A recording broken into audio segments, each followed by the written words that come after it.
In the 1960s and 1970s, there were dramatic youth groups such as hippies and punks that became a global phenomena. They had fashions and behaviours that were distinctive, and as a result were described as spectacular youth subcultures. The appearance of hippies seemed shocking and aggressive, as they had long hair, which was seen as an anti-war statement, in contrast to the shaved hair of the military. They developed a counterculture which challenged the mainstream norms and values of the USA. Marxist subcultural theorists at the CCCS sought to explain the deviant behaviour by looking for some rational reason why the subculture might have developed. They argued that working class youth developed subcultures as a form of resistance to capitalism.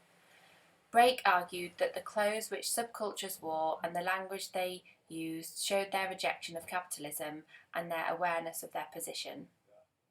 Brake refers to this resistance as magical.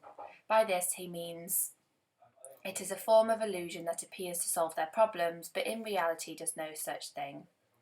He argued that although society was changing, each generation of working class youth faces similar problems, such as unemployment and dead-end jobs. One factor that remains is that the majority of people will be exploited by the ruling class. Postmodernists suggest that the amount of attention hippies received was excessive, as hippies were small in numbers and were more concerned about a certain lifestyle rather than resistance. Furthermore, others argue that hippies and punks were concerned about fashion and clothes rather than about belonging to a culture. It is also argued that youth cultures are so short-lived and change so quickly that they are more of a statement of style or fashion rather than anything meaningful in cultural terms. Neo-tribes refers to a group with very loose, fluid boundaries and an ever-changing, floating membership that can only exist when they come together for particular rituals, such as clubbing. They are not a cohesive, fixed social group with clear identities, styles and lines of division between them, associated with a concept of subculture. The concept of neo-tribes was first used by a postmodernist called Foley. He suggested that it was much better to think of subcultures in terms of fluidity, occasional gathering and dispersal. Neo-tribes then referred to more states of mind and lifestyles that were very flexible, open and changing. Deviant values are less important than a stress on consumption, suitably fashionable behaviour and individual identity that can change rapidly. Bennett also prefers to describe the cultural activities of the young as neo-tribalism as opposed to subculture. Bennett argues that youth are no longer forming a cohesive and fixed youth subculture formed around fixed identities like class, gender and ethnicity.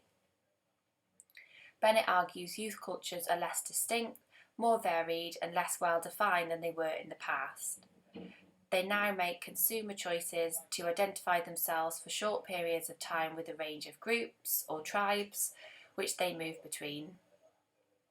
For example, Bennett argues that youth assume certain identities in a particular setting, but the next day in a different setting, e.g. at school or at work, the identity of the previous night will not be important. Therefore, Bennett argues that tribes have a very loose, fluid boundaries, an ever-changing floating membership that can only appear when they come together for a particular lifestyle ritual. Other writers have adopted the concept of scene for both explaining and describing the lifestyle-based youth styles of the 1990s onwards.